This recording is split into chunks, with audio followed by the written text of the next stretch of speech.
Oh, hello there. It's your boy, Ray Fandango. That's right. And as always, I'm talking movies, but I've switched it up a little bit. This week, I'm going to be doing Ray Fandango's Top Trumps, and I'm pitting two movies against each other. And let's see which one comes out on top. This one is Top Trumps Larry Cohen edition. That's right. I recently watched these two movies back to back, and I thought, well, you know what? Let's see which one is better. Which one comes out on top from statistics that I've completely made up myself. If you like movies, well, you've come to the right place, because I love movies, and I've dissected two Larry Cohen directed horrors / comedies, I would say. Maybe not one of them, but one of them is definitely a horror comedy. The other one is mainly horror, and we're going to see which one comes out on top, baby. Let's go. Ding, ding, ding, ding. Fight! As you can see, I've changed for the occasion. And yes, Dimitri, this is the only size they had, so shut your mouth, okay? I think it makes me look big. Okay then, so as any kind of top trumps, let's have a little basic, shall we? Right, first off, we've got The Stuff, made in 1985.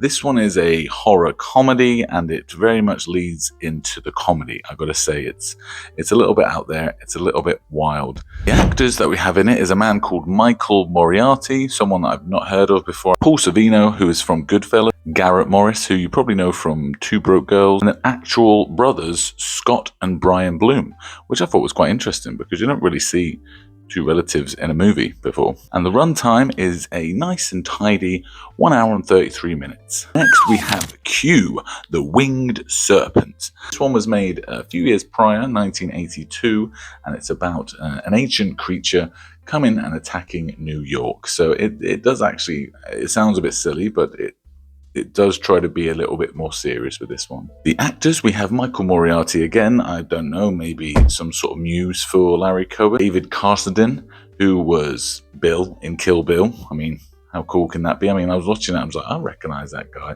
Did a little bit of Googling, and yeah, he's the one. And then Richard Roundtree.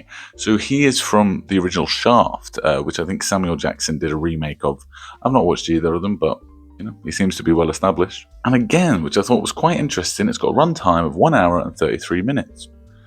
What can I say? Larry Cohen likes to keep it tight as this fucking top. I'm telling you that. So I'm going to judge these films on things, like I said, things that I've just completely made up. They're going to be 6 categories. It's going to be on script, overall horror, unintentional funny, practical effects, wild card rating, and ending. Okay, so we're going to dissect them both, and then we're going to have a look who comes out on top. Let's start with The Stuff. So this one was a very odd film. Essentially, it's just, imagine a yogurt taking over people. Yeah, so this man, like, first off, literally, you're straight in it. There's no opening, no anything. Just this man in the snow, sees this bubbling bit of liquid, goes, oh, let me put that in my mouth. That's delicious. Gets some other guys to taste it. Next thing you know, everyone is addicted to the stuff. And essentially, it's taking over people and controlling people. The more you eat, the more you become the stuff. Now, the script is bonkers. You know, I really have to say it. You know, he obviously had an idea of where he wanted it to go, but maybe to get there, it really, I don't know, it doesn't really blend very well. I mean, that could be editing as well. I think the editing is absolutely batshit in this film. It just sort of jumps from here to there, and they've clearly taken some bits out that they didn't like, but the script itself is okay. You know, it gets there. It's meant to be quite funny, quite tongue-in-cheek, and it definitely leans into that. I mean, the Michael Moriarty, I really didn't like him. You know, he's got this like long drawl, and he's like a guy in suit with cowboy boots. And I didn't like him. I didn't like his cadence. It was just like everything was a song and a dance. And I just thought, oh my God, man, stop talking. I mean, by the end of it, you get used to it, but it really was a bit jarring. So I don't know. Out of 5, I'm going to give it a 3. Unintentionally funny. Well, because it's meant to be a comedy, I can tell that there is some bits that they're trying to be funny, but then there's also bits when they weren't. I can tell you that, and it has to be the one of the bits that were great for me is the young lad. His family have all taken the stuff, and he starts running out of the house. He doesn't want to be a part of it. They're all chasing after him, and Michael Moriarty, a man who is doesn't know this child whatsoever, just appears out of nowhere and just says, "Hey, you kid, get in. I've seen it move too." These guys have literally just met there.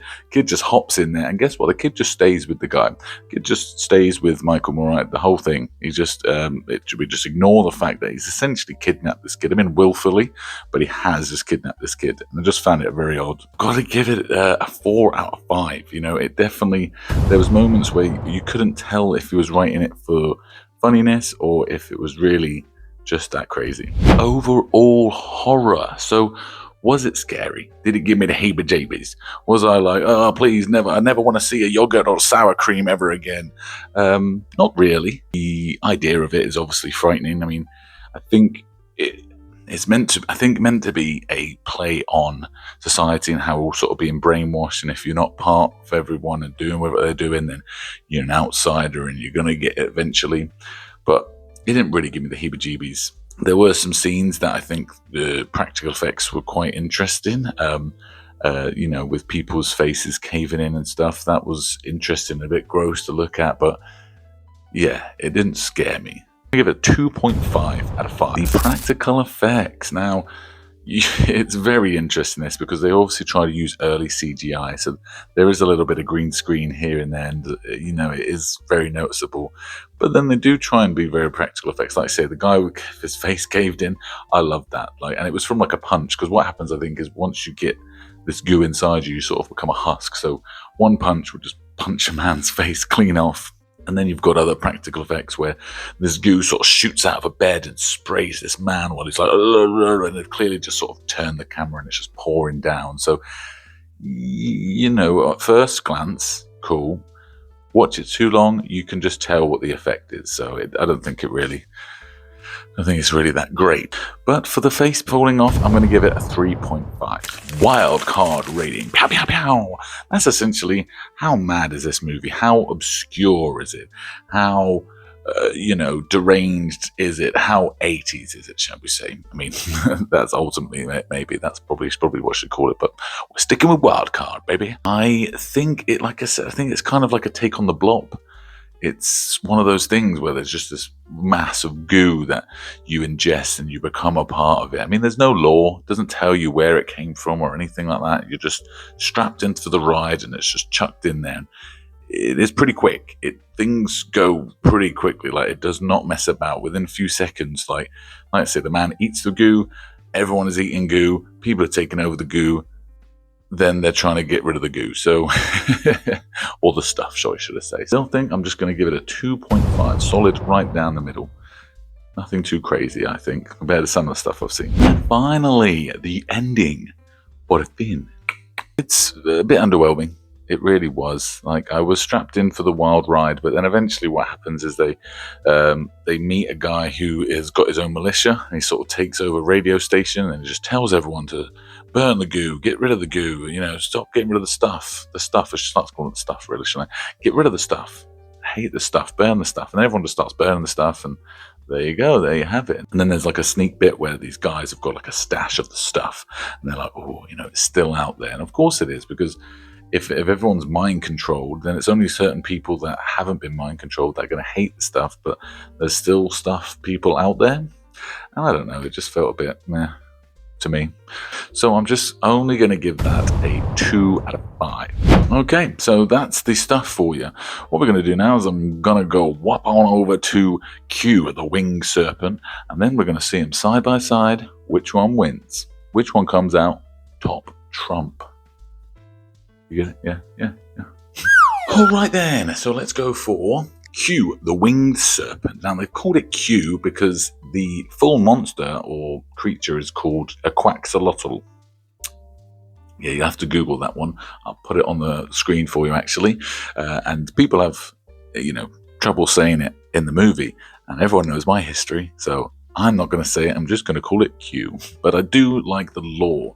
The lore is essentially, this is like a giant winged serpent that comes from Aztec history. Basically, people had to willingly surrender themselves and sacrifice themselves to appease it. It's come to New York and it's sort of picking people and eating people because it hasn't had people sacrifice it. I mean, there was some sacrificing going on in the film, but I don't actually think they were related, or maybe I missed that part. So, first off, the script. I heard a little sneak peek that apparently this thing was written in 2 days, and that does blow my mind a little bit because I've tried to write scripts before, and I can tell you right now, they're not finished, and it is 10 years that I've started those. So the fact that the guy can rate it out in 2 days is pretty impressive because it's not a terrible movie. It's really, the dialogue isn't that, crazy. I do think that it is a lot of talk, talk, talk, cue attack. Talk, talk, talk, cue attack. Talk, talk, talk, cue attack. And it's a little bit repetitive, shall we say. I've seen some stuff online that said Michael Moriarty in this was, he's got this captivating performance, but again, he just sort of rubs me the wrong way. I don't know what it is about him, but he grows on me and I can deal with it. But I don't know. I think they could have picked someone better. But the script, it's not bad. It's not bad.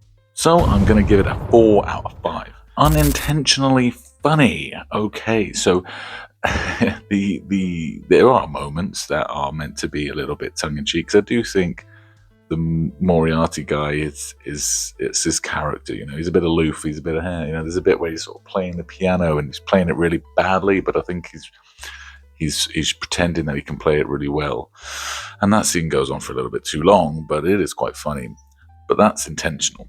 The unintentional funny part was when he's escaping his apartment and he's going down the fire escape, and then there's just some guy sort of, I'm going to do is, I'm going to get on down, and he just starts singing. And I thought, why is this man just singing out loud? What's this got to play? And then it turns out that's just a backing track. But it doesn't seem like that. It seems like this man's just escaping. But while he's escaping, he's singing out very loudly, and I found that quite amusing. What do you do? What you do to make my baby feel? What do you do? That's because I don't think it's as funny as the stuff's unintentional or intentional funniness. I'm just going to give it a 3 out of 5. It made me chuckle, but most of the movie is meant to be quite serious, and there's nothing really that makes me go, lol. I don't think anything has ever made me do that. I'll never do it again. Overall horror. Now, the one thing that I really did like about Q was the fact that there's this winged creature, right? And it's attacking people in the middle of the day, right? There's people in their rooftop pools, and there's people just lounging about on roofs, and there's people cleaning windows, and boom, yeah, crap. They're all just getting munched and dragged away and taken by this massive creature, by the way.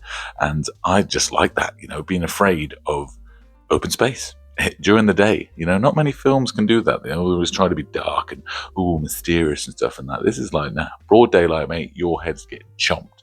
So I actually really like that. So I'm probably going to give it a 4 out of 5, I think. The practical effects. So the practical effects here, you use a lot of stop frame animation for the creature, Q itself, and I am a sucker for stop frame animation. I've got to admit, I think they did really well with it. There's certain bits when the creature's flying, and I'm like, how did they make that move like that? Especially with the claymation they've got, and yeah, you can tell some bits are mangled together, but really did like it. And they even had it where right towards the end they had sort of people falling off and they were claymation as well, and I just thought, yeah, good on you. I like that better than a bunch of foam falling upwards, but it didn't have as much of it. It was a lot of talking and then a little bit of that.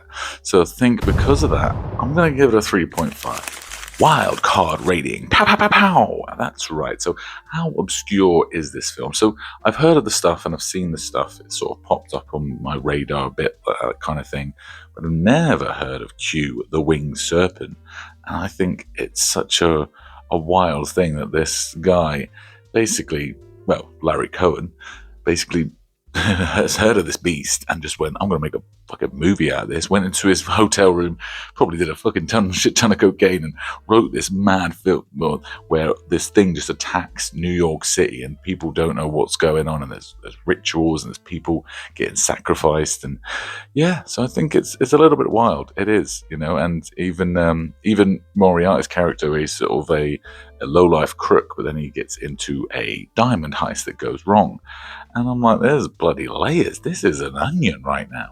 So I think it's a wild card. It's not just your straight of the line that this is the stuff, deal with it kind of thing. There's a lot more going to it. I think I'm probably going to give it a 3 out of 5 on this one. The ending. Right, to the ending. So I did prefer the ending to this one. Like, basically, Moriarty's managed to get all these people to the nest of this Q creature, all these police officers, and they're all there, and there's just a massive shoot-off. They shoot the shit out of this egg, and that dies, and I did feel a bit sorry for this animatronic, like, little baby that comes out of it. You're like, come on, guys, why'd you have to do that to me? But then Mummy comes home, and they're just like, bah, bah, bah, bah, bah, but she's getting there, and she's ripping people apart, and it's a lot more entertaining than just a radio announcement. So, for this one, I am going to give a 3 out of 5.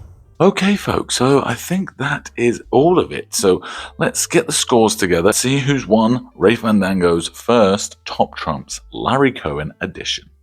Dimitri, give us a drum roll.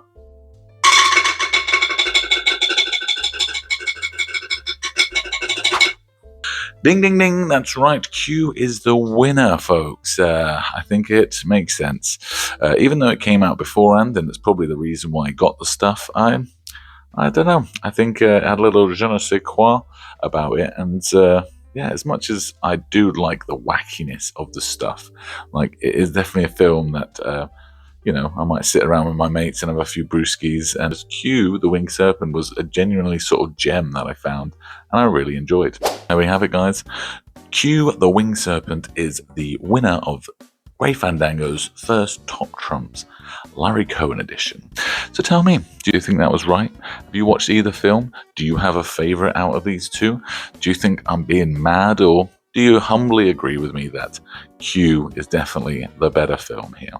I don't know. I want to hear your thoughts. Like, comment, share, do all those things, or you may get force-fed sour cream and your head chewed off while you're swimming in the pool outside. Maybe, who knows? Anyway, thank you all for coming, and I appreciate you watching. Now, go on, get out of there, okay? Get shoo, all right? Open up the curtains, have a little bit of daylight, but then come back next week, because I really like that, actually. Yeah, I do like doing this. So please, show your love, show your support, and as always, stay weird.